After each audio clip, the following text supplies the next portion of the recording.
cara, instrumen, kaedah, metod pembayaran. Pada zaman kita ini, metod pembayaran bertambah berbanding pada zaman dahulu. Metod pembayaran itu maksudnya cara membayar. Misalnya membayar menggunakan cek, membayar menggunakan transfer, membayar menggunakan MoneyGram, Western Union. Kalau di Kemboja tu apa nama dia? Dia panggil apa? Apa dia? Apa? Win. Dan lain-lain lah. Kalau dulu kita ada Money Post, duit pos, kan? Tahu tak Money Post? Dulu kalau belajar kat madrasah, mak opak dia nak hantar duit, dia guna Money Post. Jadi kita akan dapat daripada pergi ke pejabat pos, dia akan dapat voucher RM50. Contohnya keluarga nak hantar RM200, jadi pakai itu. Kemudian duit dia akan tebus voucher tu dalam bentuk wang. Pelbagai transfer pakai kad pula, debit card, credit card.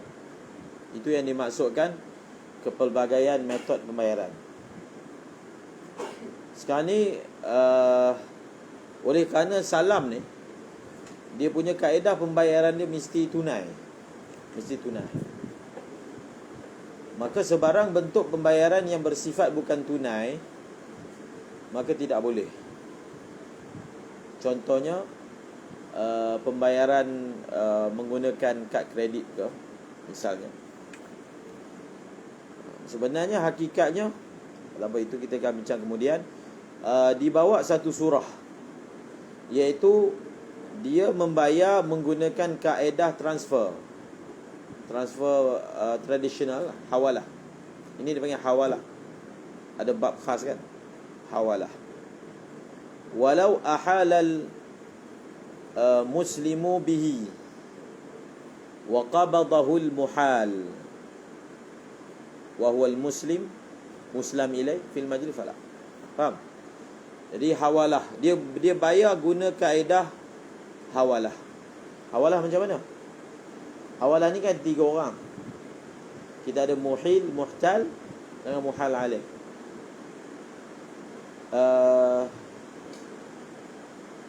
B ada berhutang dengan A. B berhutang dengan A. Sekarang ni yang melaksanakan transaksi salam ni A dengan C. C Muslim, maksudnya pembeli. C A Muslim, C Muslim ilai, penjual. A yang kena bayar, Muslim ilai menerima bayaran. Faham? Menerima bayar. Maka Muslim yang memang dia Muslim,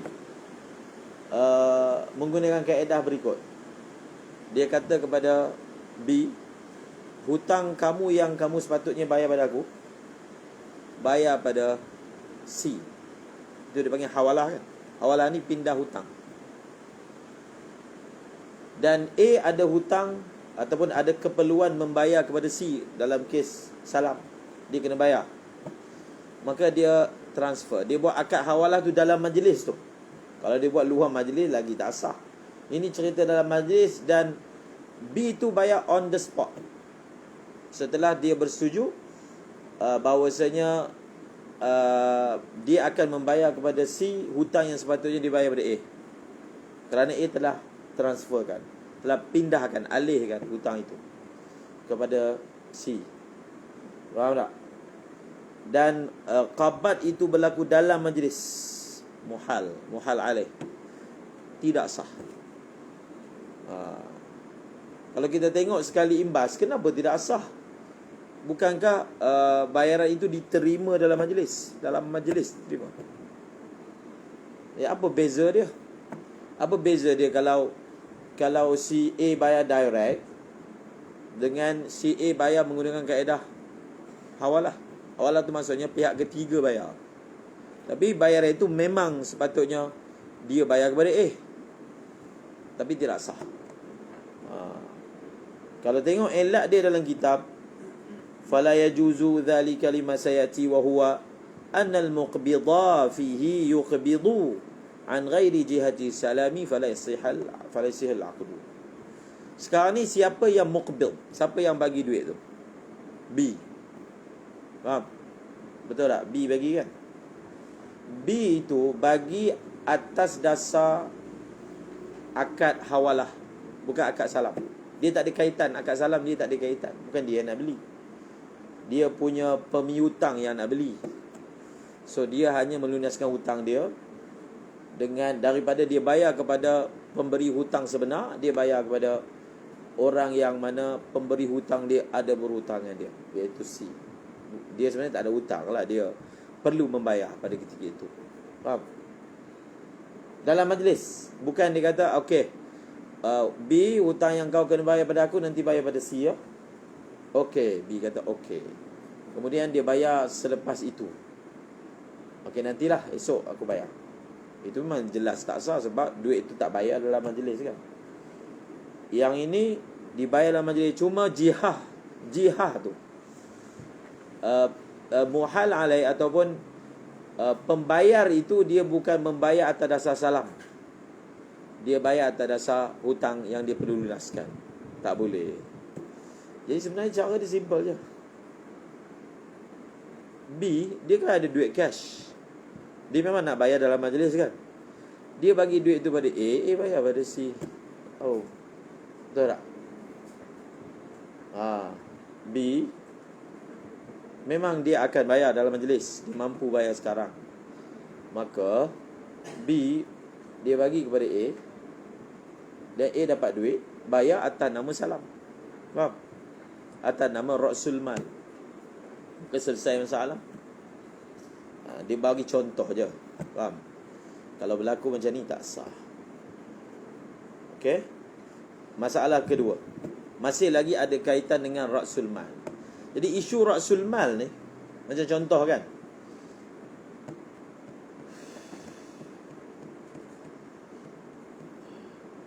tak apa, itu bab lain. Tengok dulu. Wa auda'u. Walau.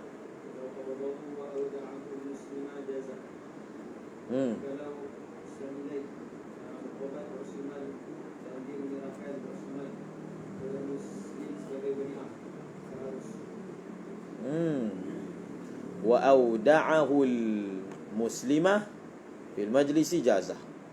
Masih lagi Rasul Mal.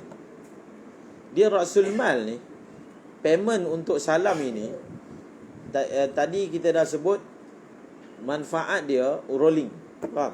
Muslim ilai dia boleh rolling. Dia ada suyulah, aliran tunai. Antara masalah dalam perniagaan ni, masalah aliran tunai.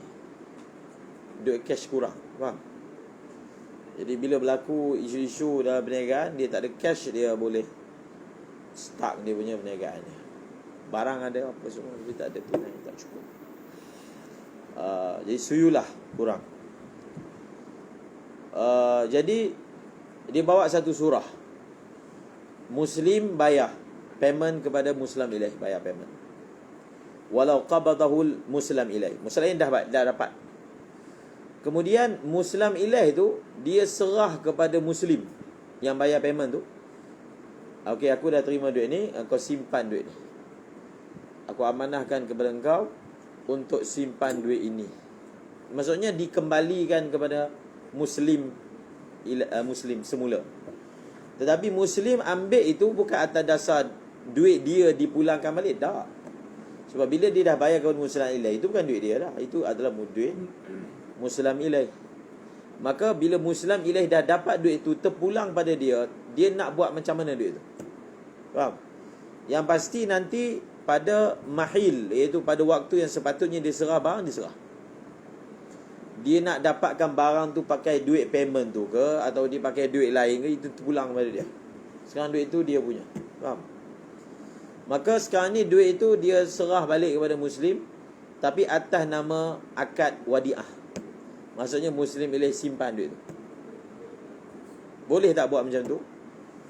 Boleh. Kenapa dia buat isu ni? Mungkin orang tengok macam duit tu tak bergerak.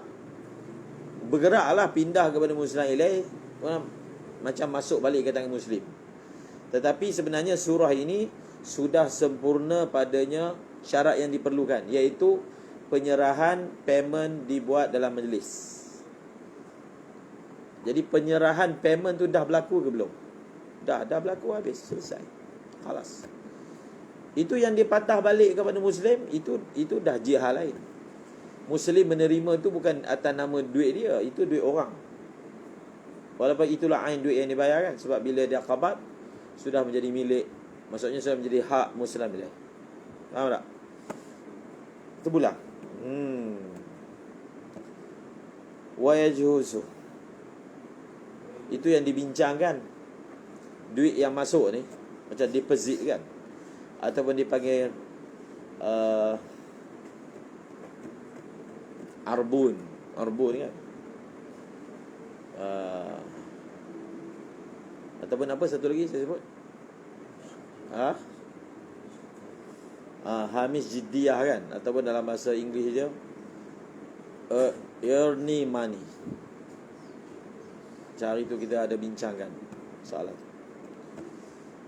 Ada orang buat satu akad, dia buat gini.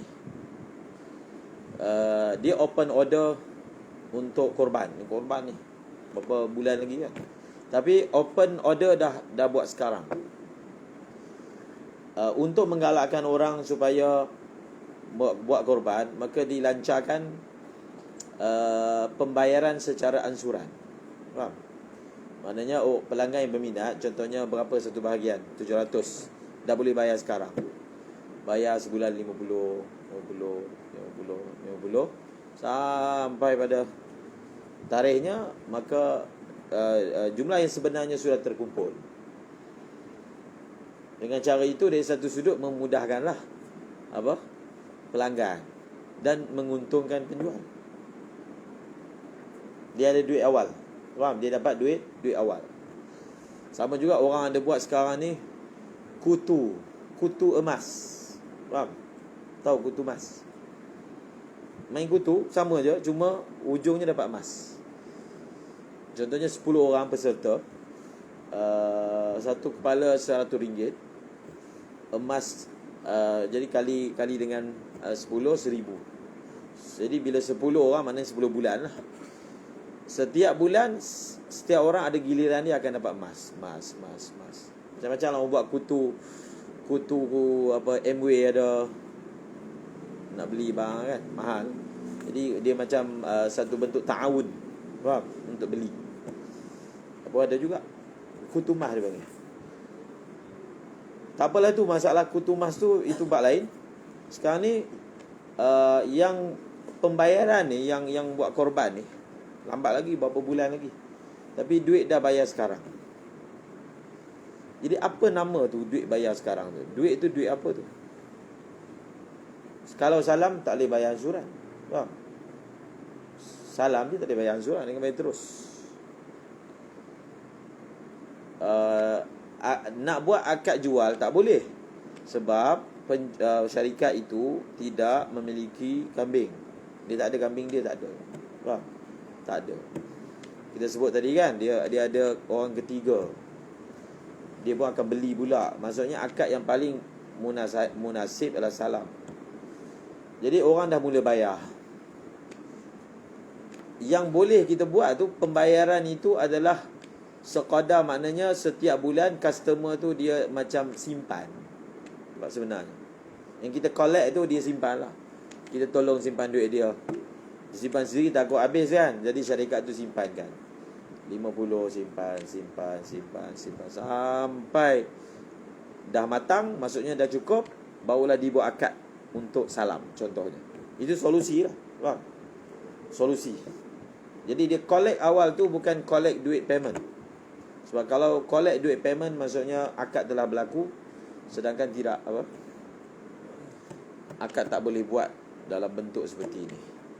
Itu selesai. Tapi isu dia, duit yang dibayar ansuran tadi, boleh tak syarikat tu guna? Itu poin yang paling besar dia. Faham? Itu poin paling besar.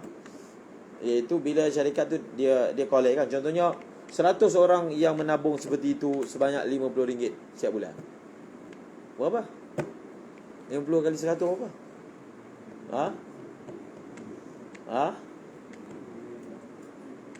Berapa ribu?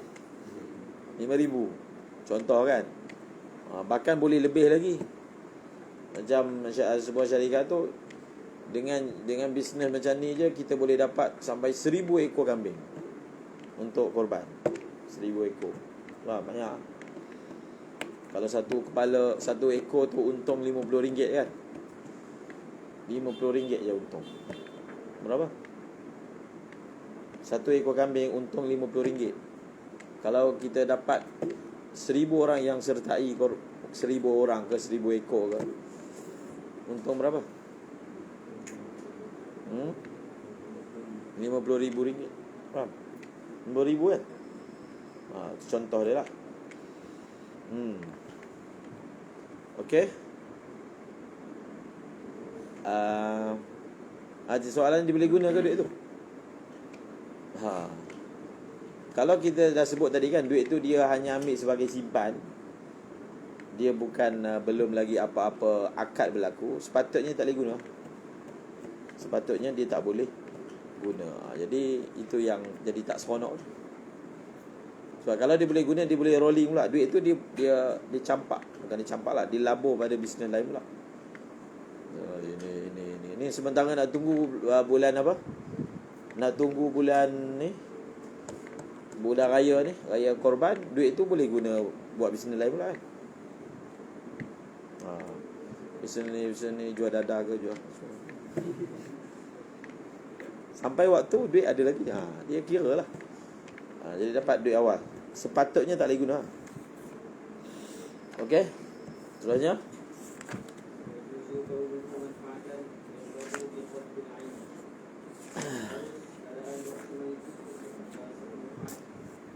wa yajuzu. Okey, habis. Masih lagi perbincangan tentang Ra'sul Mal. Adakah boleh pembayaran Ra'sul Mal itu dibuat? Ra'sul Mal ni maksudnya bayaran lah, payment tu. Bayaran tu adakah dia mesti dalam bentuk duit? Bayaran tempahan tu. Ataupun dia boleh dalam bentuk selain duit? Jawapannya memang boleh. Maksudnya dia sama ada naqdun ataupun ardun, dua-dua boleh. Naqdun tu maksudnya memang dia bayar pakai duit.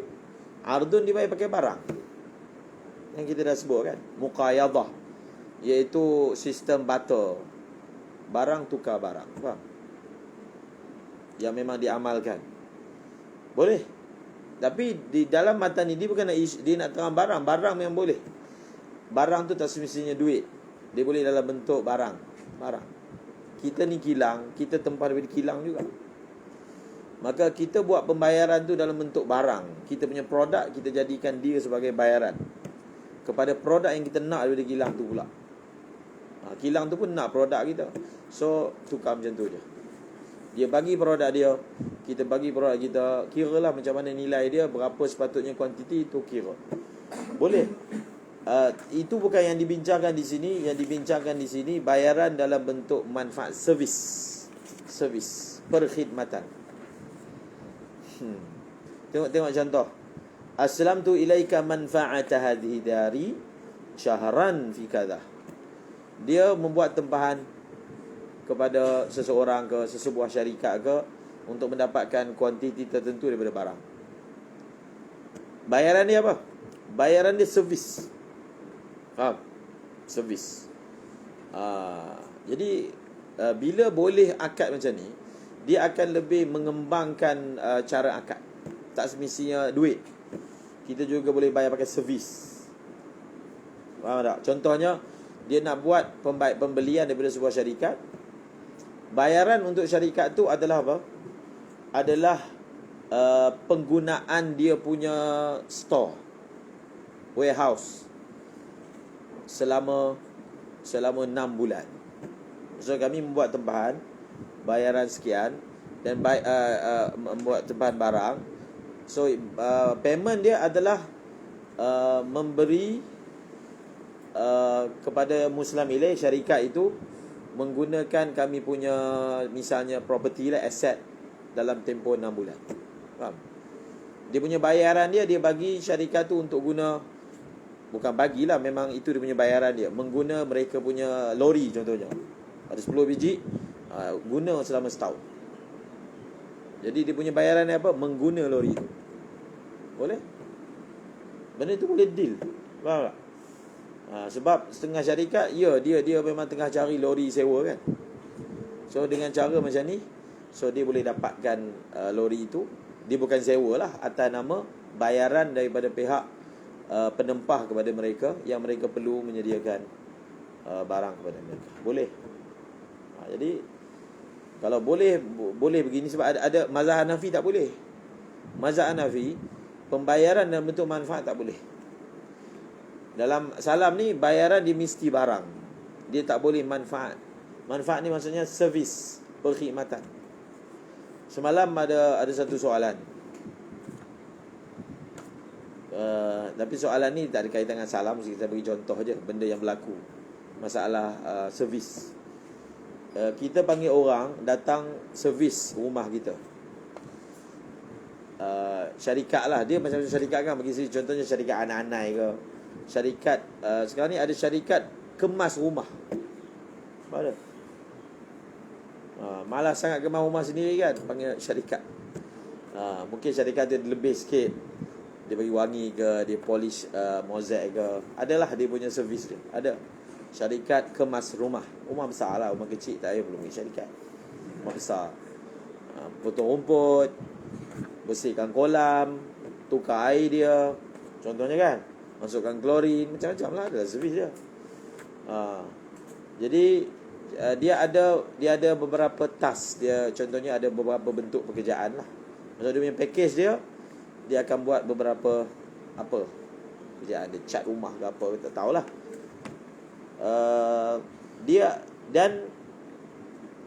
Dia ada harga per hari dan dia ada harga lamsam. Contohnya kita ambil 3 hari.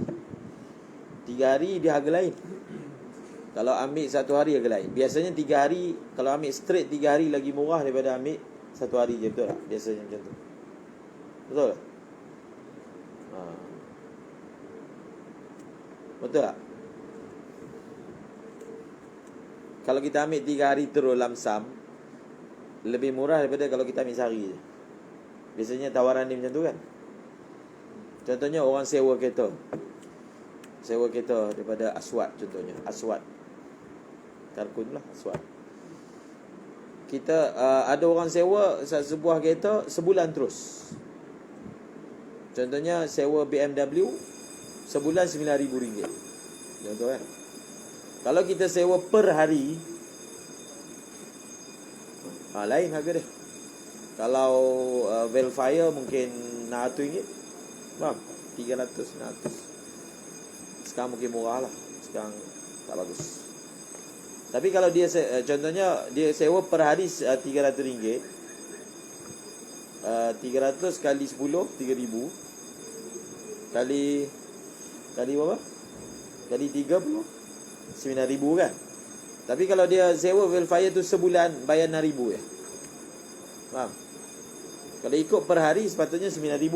Biasa macam tu. Sebab orang tu dapat duit cepat kan. Walaupun dia macam, kalau per hari ni macam untung lagi kan. Tapi orang tu ambil sebulan, jadi duit tu lagi cepat masuk. Biasanya dia ada package lagi murah lah. Tapi isu dia bukan yang tu. Ni banyak orang berlaku. Tapi bila dah berlaku, dia bunyi kat belakang. Bila orang tu datang nak kemas rumah, dia tak tanya harga berapa. Kemudian lepas 3 hari, orang tu keluarkan bil. Jadi kita tak puas hati dengan bil yang dia Dia tunjukkan. Jadi sepatutnya akad seperti itu tak betul. Kalau dalam akad ijarah, tanya dulu berapa bayaran dia. Kalau kita puas hati, kita ambil servis dia. Kalau tak puas hati, tak payah ambil. Tapi masalahnya orang tu dah buat semua, lepas 3 hari dia keluarkan bil, dan kita tak puas hati. Jadi daripada segi cara penyelesaian dia macam segi syarak lah. Cara penyelesaian dia, kaedah dia, mana-mana servis yang tidak didahului oleh akad ataupun tidak dinyatakan berapa bayaran dia, maka bayaran yang sepatutnya dibayar adalah ujrah mithil, harga standard. Maksudnya upah standard. Jadi kalau kerja-kerja macam tu, dia punya standard dia berapa bayar. Contohlah, bil yang dia bagi tu dengan upah standard, bil lagi mahal. So kita tak wajib bayar seperti bil yang dikeluarkan. Kita bayar standard. Dia tak boleh tuntut lebih daripada itu.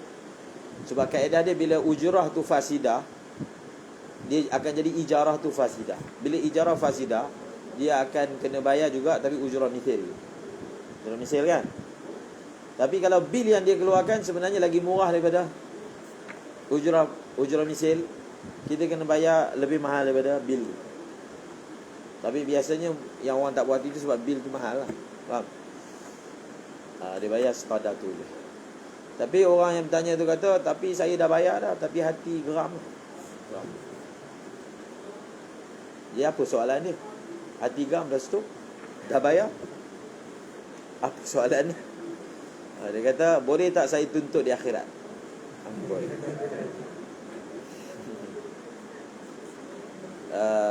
Boleh tuntut kalau memang dia dizalimi, boleh. Patut tuntut, dia lain tu. Boleh dengan patut kan. Itu kita terangkan lah. Untuk yang kes yang telah berlaku, itu pun kecuali ayat kita juga. Nak tuntut boleh, tapi nanti dia lambat masuk syurga. Sebab dia nak kena sibuk kat mahkamah tu. Orang lain tak ada isu kan dengan orang lain. Masuk awal, dia ni ada kes tak settle lagi. Andailah kita masuk syurga, lambat masuk. Sebab nak kena nak bergaduh dengan orang, balah kat mahkamah akhirat kan. Jadi kalau kita maafkan, dia potong queue, boleh masuk. Jadi maknanya apa? Maafkan. Yang sebelum ni maafkan, yang akan datang jangan buat lagi. Bas. Faham? Sebab soalan yang ditanya tu dah bukan soalan fiqah dah. Sebab ini cerita akhirat kan, itu kan soalan fiqah. Dia nak tuntut boleh lah, tapi tak semestinya dia tuntut. Faham? Wallahu a'lam bishawab.